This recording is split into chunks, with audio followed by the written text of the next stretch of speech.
ನಮಸ್ಕಾರ. ನಾನು ಪ್ರಕಾಶ್ ಕುಲಕರ್ಣಿ ಅಂತ ಹೊಸಪೇಟೆಯಿಂದ ಬಂದಿದ್ದೀನಿ. ಬೆಂಗಳೂರಲ್ಲಿ ನಮ್ಮ ಮಗಳು ಅಳಿಯ ಅವ್ರ ಟ್ರೀಟ್ಮೆಂಟು ಇಲ್ಲಿ ಅಂತಂದರು. ನಮ್ಮ ಮಿಸಸ್ ಇಲ್ಲಿ ಕೆಲವು ದಿನಗಳಿಂದ ಬಂದು ಇದ್ರ ಬಗ್ಗೆ ಭಾಳ ವರ್ಣನೆ ಮಾಡಿದ್ಲು. ನನಗೆ ಈ ವರ್ಣನೆ ನೋಡಬೇಕು, ಇಲ್ಲಿ ಇರಬೇಕು, ಟ್ರೀಟ್ಮೆಂಟಿಗೆ ಅಲ್ಲಿದ್ದರೂ ಕೂಡ ಅದ್ರ ವಿಸಿಟ್ ಕೊಡಬೇಕಂತ ಆಸೆಯಿಂದ ನಾನು ಇಲ್ಲಿ ಬಂದೆ. ಭಾಳ ಖುಷಿ ಆಯ್ತು ಇಲ್ಲಿ ಬಂದು. ಇಲ್ಲಿ ಪಶ್ಚಿಮದಲ್ಲಿ ಹರಿಯುತ್ತಂಥ ಗೋರ್ಗರೆಯುವ ಸಮುದ್ರ ಗೋರ್ಗರಿತಾ ಇದೆ.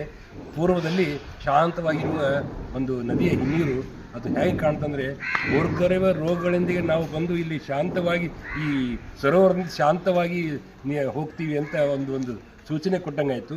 ಇಲ್ಲಿ ಎಲ್ಲ ಸ್ಟಾಫು ಭಾಳ ಚೆನ್ನಾಗಿದ್ದಾರೆ, ಭಾಳ ಕೋಆಪರೇಟಿವ್ ಆಗಿದ್ದಾರೆ.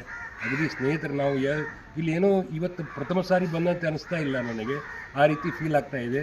ಇದು ನಮ್ಮದೇ ಅನ್ನಿಸ್ತಾ ಇದೆ. ಹೀಗಾಗಿ ನಾನು ಇದರ ಬಗ್ಗೆ ನನ್ನ ಮಿತ್ರರಿಗೆಲ್ಲ ಹೇಳಿದ್ದೀನಿ, ಈಗಾಗಲೇ ಫೋನ್ ಮಾಡಿ ಹೇಳಿದ್ದೀನಿ ಕೆಲವರಿಗೆ. ನಾವು ಹೋಗಬೇಕು ಅಂದಿದ್ದಾರೆ, ಅವ್ರನ್ನೂ ಕೂಡ ಕಳಿಸ್ಲಿಕ್ಕೆ ಪ್ರಯತ್ನ ಮಾಡ್ತೀನಿ. ನಾನು ಕೂಡ ಮತ್ತೊಮ್ಮೆ ಆರಾಮಾಗಿ ಬಂದು ಸ್ವಲ್ಪ ಇನ್ನೂ ಒಂದು 8 ದಿವಸ ಇದ್ದು ಹೋಗ್ಬೇಕಂತ ಆಸೆ ಇದೆ. ಎಲ್ಲರಿಗೂ ಧನ್ಯವಾದ. ಇಲ್ಲಿಯವರಿಗೆಲ್ಲ ಖುಷಿ ಇದೆ. ಆಮೇಲೆ ಜಾಫರ್ ಅವರು ನಮ್ಮ ತಂಗಿ ಕ್ಲಾಸ್ಮೇಟ್ ಆಗಿರೋದ್ರಿಂದ ಅವರು ಸಾಕಷ್ಟು ಕೋಆಪ್ರೇಷನ್ ಮಾಡಿದ್ದಾರೆ. ಇಲ್ಲಿ ಎಲ್ಲರೂ ಕೋಆಪರೇಟಿವ್ ಇದ್ದಾರೆ. ಡಾಕ್ಟರ್ ಸುಲ್ತಾ ಅಂತೂ ಪರವಾಗಿಲ್ಲ, ಭಾಳ ಚೆನ್ನಾಗಿ ಮಾತಾಡ್ತಾರೆ, ನಗ್ನಗ್ತಾ. ಎಲ್ಲರೂ ನಗ್ನಗ್ತಾ ಮಾತಾಡೋದು ಉಡುಪಿ ಜನರ ಸ್ವಭಾವ ಅಂತ ಕಾಣಿಸುತ್ತೆ. ಅದರಲ್ಲಿ ವಿಶೇಷತೆ ಇಲ್ಲಿ ಇನ್ನೂ ಹೆಚ್ಚು ಕಾಣ್ತಾ ಇದ್ದೀನಿ ನಾನು.